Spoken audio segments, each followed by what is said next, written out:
All right, so my name is Cody Teteak, as Sabrina introduced me as, and I chose a topic that I actually feel very strongly about, and that is that we should always listen to happy music.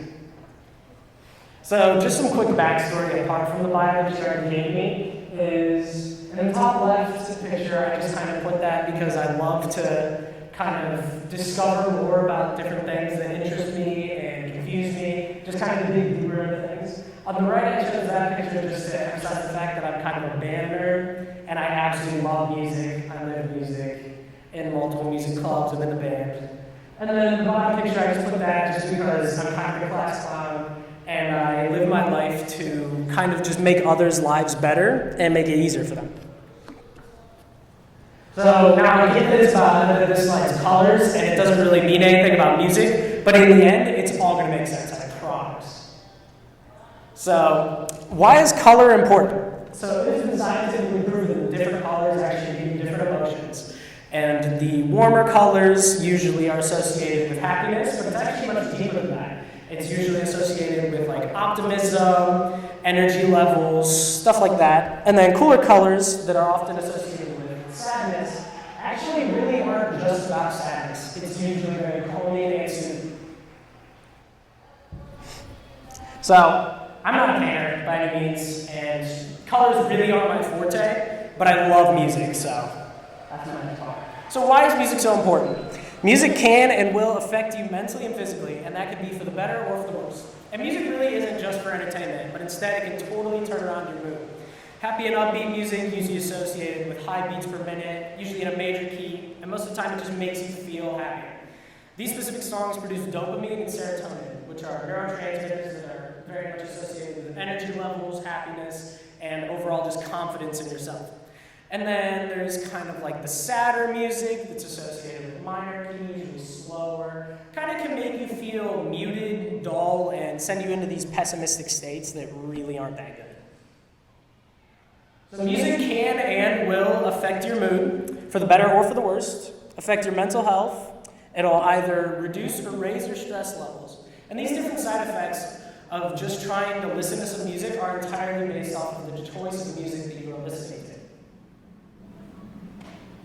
All right, so this is kind of where I go off the walls a little bit and say that we can hear colors. And then, as I was talking to my brother a couple days ago, well, at least some of us can. Because I didn't realize this until I was talking to him about it.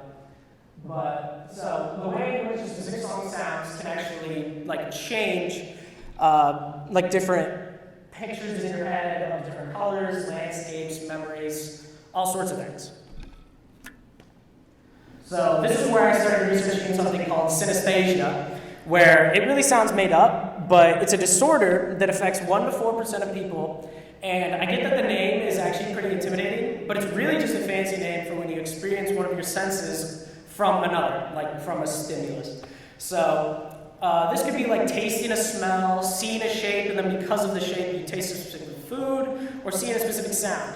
Now, it's really weird, but I promise you it's actually a real thing. And then somehow it's genetic, which is really confusing to me how that manages to work. But I don't know. I'd love to learn more about it. And then my experience is specifically when I listen to music or sounds, it instantly paints a color in my head. So I associate all music with different colors.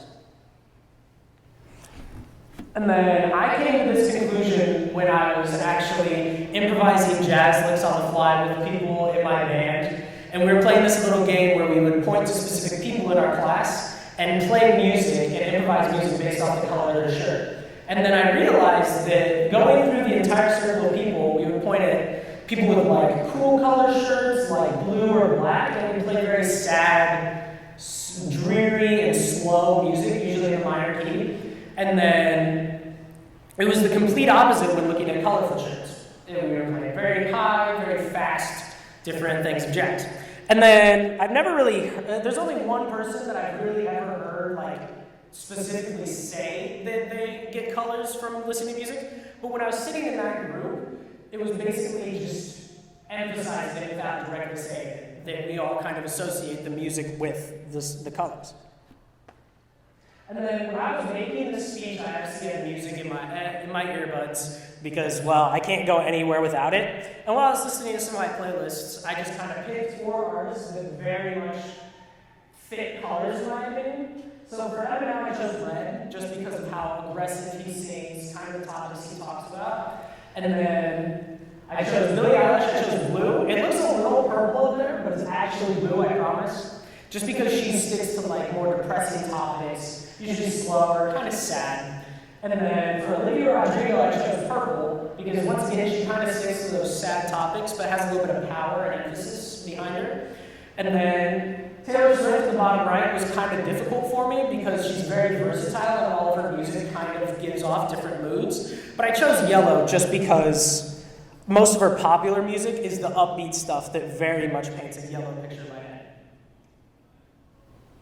So then, this is where I kind of make like the biggest connection. The color you listen to actually changes your mood. So you need to find the artist that fits your color. So looking for some warm colors like yellow, red, or orange gives you tons of energy. And listening to cooler colored songs like blue can actually like very much unstress you.